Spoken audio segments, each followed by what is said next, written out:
Thank you very much. We're here today to defend free speech from one of the gravest dangers it has faced in American history, frankly. And you know what's going on as well as anybody. It's not good.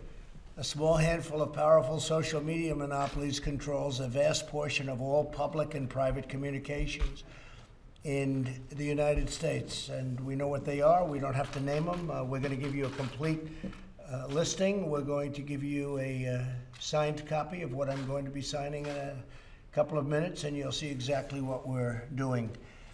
They've had unchecked power to censor, restrict, edit, shape, hide, alter virtually any form of communication between private citizens or large public audiences. There's no precedent in American history for so small a number of corporations to control so large a sphere of human interaction, and that includes individual people controlling vast amounts of territory, and we can't allow that to happen, especially when they go about doing what they're doing, because they're doing things incorrectly. They have points of view, and if we go by that, it's actually amazing that there was a success in 2016, but we can't let this continue to happen. It's very, very unfair. And you look at the statistics and you look at what is going on, and I think everybody would very much agree with that. Including Democrats, by the way. I saw quite a few Democrats are saying this is about time something is done. So let's see if they keep that decision after they hear that we agree with them. The choices that Twitter makes when it chooses to suppress, edit, blacklist, shadow, ban are editorial decisions, pure and simple. They're editorial decisions. In those moments, Twitter ceases to be a neutral public platform and they become an editor with a viewpoint. And I think we can say that about others also, whether you're looking at Google, whether you're looking at Facebook, and perhaps others. One egregious example is when they try to silence views that they disagree with by selectively applying a fact check, F-A-C-T, fact check. What they choose to fact check and what they choose to ignore or even promote is nothing more than a political activism group or political activism. And it's inappropriate. You look at what's happened, you look at where they're going, where they're coming from. I think you all see it yourselves. This censorship and bias is a threat to freedom itself. Imagine if your phone company silenced or edited your conversation. Social media companies have vastly more power and more reach than any phone company in the United States, more reach actually than your newspapers by far, more reach than a lot of your traditional forms of communication. Therefore, today I'm signing an executive order to protect and uphold the free speech and rights of the American people. Currently, social media giants like Twitter receive an unprecedented liability shield based on the theory that they're a neutral platform, which they are not an editor with a viewpoint. My executive order calls for new regulations under Section 230 of the Communications Decency Act to make it that social media companies that engage in censoring or any political conduct will not be able to keep their liability shield. That's a big deal. They have a shield. They can do what they want. They have a shield. They're not going to have that shield. My executive order further instructs the Federal Trade Commission, FTC, to prohibit social media companies from engaging in any deceptive acts or practices affecting commerce. This authority resides in Section 5 of the Federal Trade Commission Act. I think you know it pretty well. Most of you know it very well. I would think you know it quite well, right? Additionally, I'm directing the Attorney General to work cooperatively with the states. He's going to be working very much and very closely in cooperation with the states to enforce their own laws against such deceptive business practices. The states have broad and powerful authority to regulate in this arena, and they'll be doing it also, and we encourage them to do it if they see exactly as we've been seeing. It's what they're doing is tantamount to monopoly, you can say. It's tantamount to taking over the airwaves. Can't let it happen. Otherwise, we're not going to have a democracy. We're not going to have anything to do with a republic. Finally, I'm directing my administration to develop policies and procedures to ensure taxpayer dollars are not going in any social media company that repress free speech. The government spends billions of dollars on giving them money They're rich enough, so we're going to be doing none of it or very little of it. As president, I'll not allow the American people to be bullied by these giant corporations. Many people have wanted this to be done by presidents for a long time. And now we're doing it, and I'm sure they'll be doing a lawsuit, and I'm also sure that we're going to be going for legislation in addition to this, and the legislation will start immediately. And I tell you, I've been called by Democrats that want to do this, and so I think you could possibly have a bipartisan situation, but we're fed up with it, and it's unfair, and it's been very unfair, and we'll see what happens. Any questions? Mr. President, given your concern with Twitter, have you given any consideration to deleting your account, to just walking away from this platform you've been so critical of? Well, you know, if you weren't fake, I would not even think about it. I would do that in a heartbeat. I'm real, but sir. the news is fake. If you look at what it gets printed in newspapers, if only the public could understand where, you know, they're reading a story and they think it's real, and it's not real in so many cases. And I'm not saying in every case. You have some great journalists. You have some journalists that I have great respect for. But largely, I find, at least in a political sense, there's so much fake news, it's disgraceful. I would do that in a heartbeat if I had fair. If we had a fair press in this country, I would do that in a heartbeat. There's nothing I'd rather do than get rid of my whole Twitter account. But I'm able to get to, I guess, 186 million people when you add up all the different accounts and add Facebook and Instagram. It's a lot of people, and that's more than the media companies have, frankly, by a lot. And so if I get a story that's wrong, I can put a social media. I don't usually use the word Twitter. I say social media, but I put something out, and the next day or the next hour or the next minute, everybody's reading about it. So I'm able to refute fake news, and that's very important. I'd like to ask the Attorney General, please, to say a couple of words. And he's very strongly behind it, backing it very powerfully. And again, we're going to be doing this. We're also going through Congress. Please. Well, as you mentioned, Mr. President, one of the things that I found has the broadest bipartisan support these days is the feeling that this provision, Section 230, has been stretched way beyond its original intention, and people feel that on both sides of the aisle. This was adopted 25 years ago to protect the fledgling industry, and its purpose was to allow websites that were serving as essentially bulletin boards for diverse third-party content coming on to say that you're not responsible for the content of that third-party information. And it also tried to encourage these companies to take down things like child pornography or human trafficking advertising and things by saying if you act to remove this kind of objectionable material, you won't be liable for taking it down. Now it's been completely stretched to allow what have become really behemoths who control a lot of the flow of information in our society to engage in censorship of that information and to act as editors and publishers of the material. So when they put on their own content, like fact-check content onto other people's content, and when they curate their collection, and when they start censoring particular content, including in many cases at the direction of foreign governments like Communist China, they become publishers, and they shouldn't be entitled to the same kind of shield that was set up earlier. Now, this executive order is a very strong step toward addressing this problem. It sets up a rulemaking procedure that will eventually be under the FCC to try to get back to the original interpretation and understanding of Section 230. It also empowers the Attorney General to work with state attorneys general to come up with model legislation that addresses this at the state level. And we're preparing federal legislation, which we will be sending over shortly for review at the Office of Management and Budget.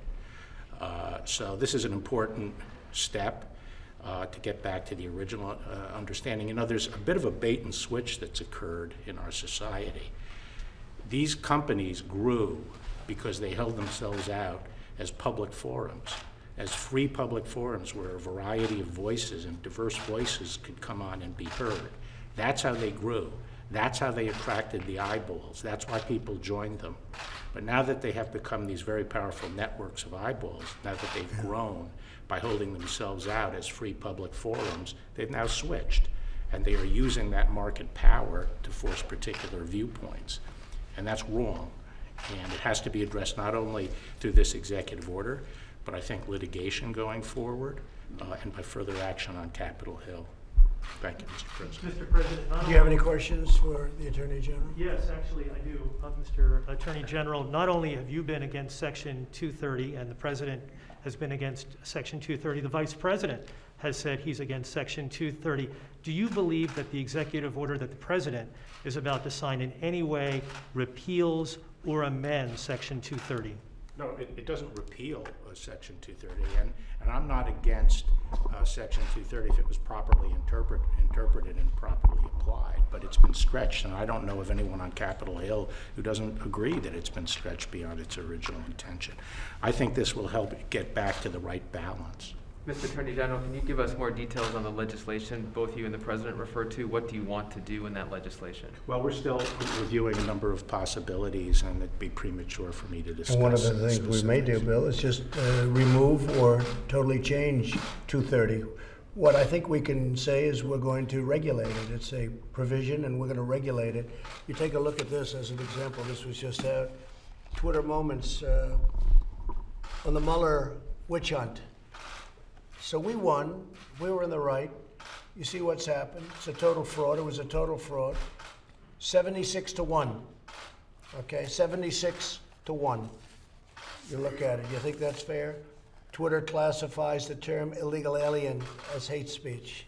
Illegal alien, and viciously. You look at what China. I mean, just article after article. Here's one. This is the arbiter. This guy is the arbiter of what's supposed to go on Twitter. He's the one he thought, and he used CNN as a guide. CNN, which is fake news. He uses CNN as a guide. His name is Yoel Roth, and he's the one that said that mail-in balloting, you look mail-in, no fraud, really? Why don't you take a look all over the country? There's cases all over the country. If we went to mail-in balloting, our election all over the world would look as a total joke. It would be a total joke. There's such fraud and abuse, and you know about harvesting, where they harvest the ballots and they go and grab them and they go to people's houses and they say, sign here. No, it doesn't work out. Now, an absentee ballot, you can't be there or you're sick, and you go and you register and you do all sorts of things to get that ballot, and there's good security measures, but where they send out, like in California, millions and millions of ballots to anybody that's breathing. Anybody in California that's breathing gets a ballot. But Mr. President, that's not true. So here, California- excuse me, wait a minute, I'm not finished. So here's your man, and that's on Twitter. And the amazing thing is he's wrong, and even no matter who it is, they will admit that he's wrong, because there's tremendous controversy on mail-in voting. And I can say this, the Republican Party cannot let it happen. Go ahead. We know Gavin Newsom, Governor Newsom, I do. has not sent ballots out to everybody in California. They're only going to registered voters. All right, how many are So, there? How many are so what your tweet Yeah. said was not wrong. Okay, Was not correct. It was wrong. Okay, oh, really? So when he sends out 28 million ballots, and they're in all the mailboxes, and kids go and they raid the mailboxes, and they hand them to people that are signing the ballots down the end of the street, which is happening. They grab the ballots. You don't think that happens? There's ballot harvesting where all of us, we had 7 elections for Congress, and they were like tied, and they lost every one of them because they came and they dropped a whole pile of ballots on the table. But you don't think they rip them out of mailboxes? It's all the time. You read about it. You can read about it. Take a look. They do worse than that. In some cases, they won't sell them, like to a Republican community, a conservative community. They don't happen to send the ballots to those communities. And there's no way of checking. No, you have to go and you have to vote. Voting is a great thing. Voting, we would be the laughing stock of the world. And if you just use common sense, you know that's going to happen. But they raid the mailboxes. They can even print ballots. They get the same paper, the same machine, nothing special. They get the same paper, the same machine. They print ballots, and Bill would have to do a great job to catch him doing it, or your state authorities would have to.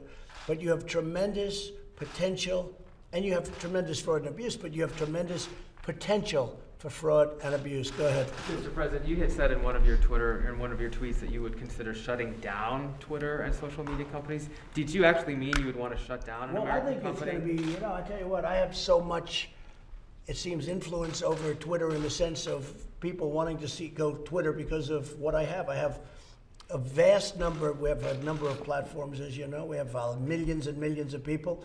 I think if Twitter were not honorable, if you're going to have a guy like this be your judge and jury, I think you shut it down as far as I'm concerned, but I'd have to go through a legal process to do that. How would you shut down an American I don't know. I'd have company? to ask the lawyers. I'd have to go through a legal process. If it were legal, if it were able to be legally shut down, I would do it.